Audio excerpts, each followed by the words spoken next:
Hello guys, Nardino TV again and we are back with another video. So nandito kami ngayon sa labas. Maglalakad lang kami ng konti kasi ang ganda ng panahon guys. So ganda ng araw ngayon dito sa British Columbia at kasama ko yung aking napakagandang asawa yan. Charot. Charot. Diba? So exercise lang tayo ng konti. Lakad lang tayo at samantalin natin yung magandang araw ngayon. Yan. At habang naglalakad guys, pagkikwentuhan natin yung bagong changes ngayon eh. Meron kasing bagong changes ngayon sa open work permit na naman. No? Nasabi ko guys nung mga past ko na video kung gaano ka-importante ang open work permit guys dito sa Canada. Lalo na kung kayo ay international student. No?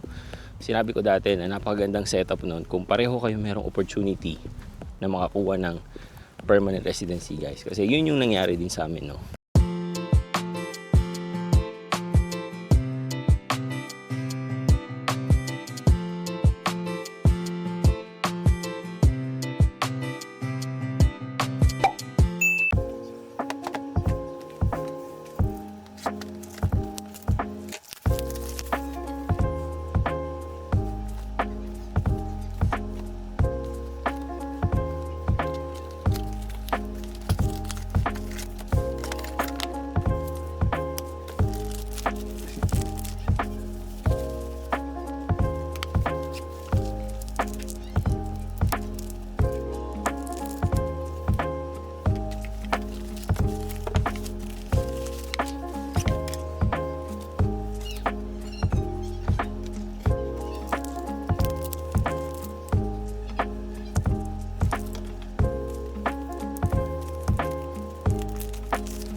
Meron akong isang video guys.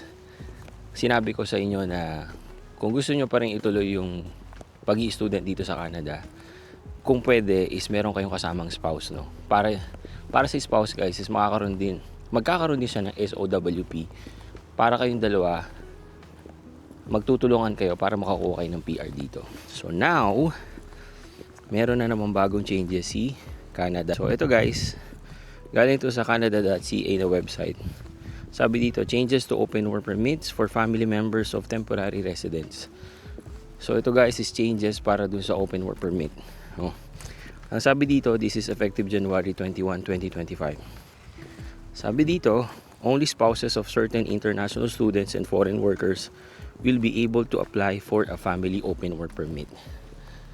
Patay, di ba?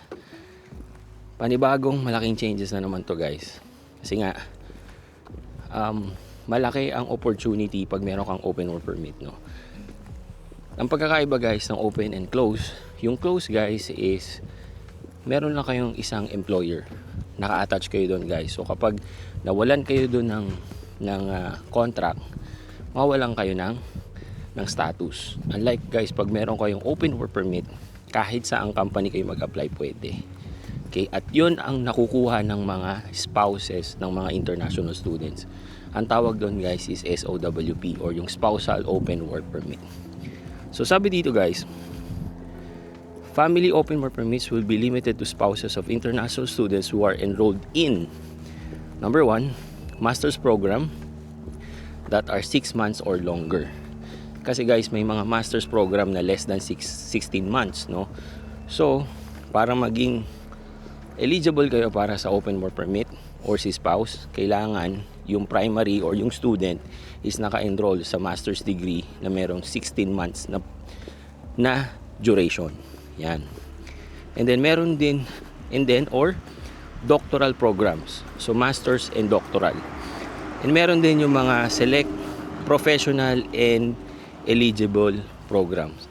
Popost ko na lang sa screen guys kung ano yung mga program na yon or kung ano yung mga eligibility na kailangan nyo i-observe kung kayo ay international students. Okay? Yan yung part 1. Yung part 2 naman guys is para doon sa mga TFWs o yung sa mga temporary foreign workers. Okay. So number 1 guys, ang pwede lang daw na mag-apply or maka-avail ng open work permit para sa spouse is yung mga nagtatrabaho sa tier 0 and 1. Right? Yan yung mga managers, mga senior managers. So kahit anong type of job, basta nasa tier 0 or 1, yun yung mga pwede. Or kung yung work mo is nagpo-fall dun sa tier 2 or 3, meron lang mga sectors. Sabi dito, tier 2 or 3 occupations in sectors with labor shortages or linked to government priorities. This includes occupations in natural and applied science, construction, healthcare, natural resources, education, sports, and military sectors. Yon guys. So yun lang yung mga pwede para doon sa mga spouse na merong tier 2 or 3 na trabaho. Ang sabi pa guys, sa January 21 daw guys, ilalabas nila yung full list ng mga occupation. Right? So yan yung hihintay natin. So kung kayo is nasa tier 2 or 3, hintayin nyo guys yung full list sa January 21st. Yan. Sabi pa dito, in addition, the foreign worker must also have at least 16 months remaining on their work permit at the time when their spouse applies for the open work permit. So, kailangan guys, yung contract nyo, at least meron po kayong 16 months para makapag-apply si spouse nyo ng open work permit. Yan. Yun guys, so yun yung mga changes na darating this January 21st para dun sa open work permit, right? So, in my own perspective guys, is this a bad news or a good news?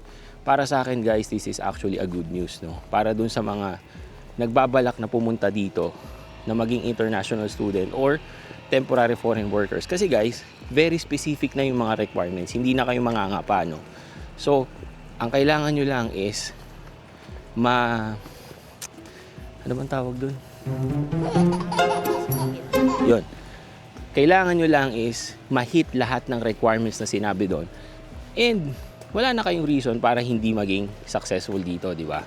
Or para talagang ma-approve yung mga permits and mga visa na isasubmit nyo dito. Kasi guys, napaka-clear nung instruction at yung mga requirements para dun sa open work permit visa.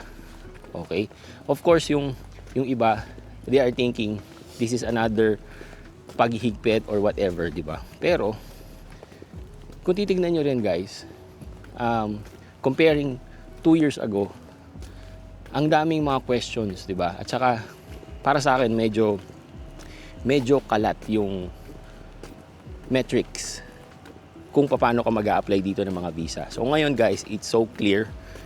Naka-details talaga doon. And then sa January 21st, magse-send pa sila ng mga complete list ng occupation na pwede para sa spouse nyo na kukuha ng open work permit. So I think that is really good. No? Perspective ko lang naman yun. So yun doon sa side ng spouse at saka doon sa side din ng primary applicant guys, mas may edge kayo kasi mas mapaplano nyo ng maaga bago pa kayo dito magpunta, no? So, kasi guys, yung mga ibang post na nakikita natin, di ba? Meron pa nga ako dong nakita na sabi niya, basta mag-a-apply ako ng student visa, pagdating ko sa Canada, bahala na si Batman. Pwede ba naman yun? So ngayon guys, meron kayong clear details kung ano yung mga kailangan nyong gawin para ma-approve yung inyong visa. Okay? So, yun lang guys. Ako'y hinihingal na sa paglalakad. Okay? So, thank you again for watching and see you again on my next video. Peace! A few inches later. Ano? Ganda. Pero mas maganda to.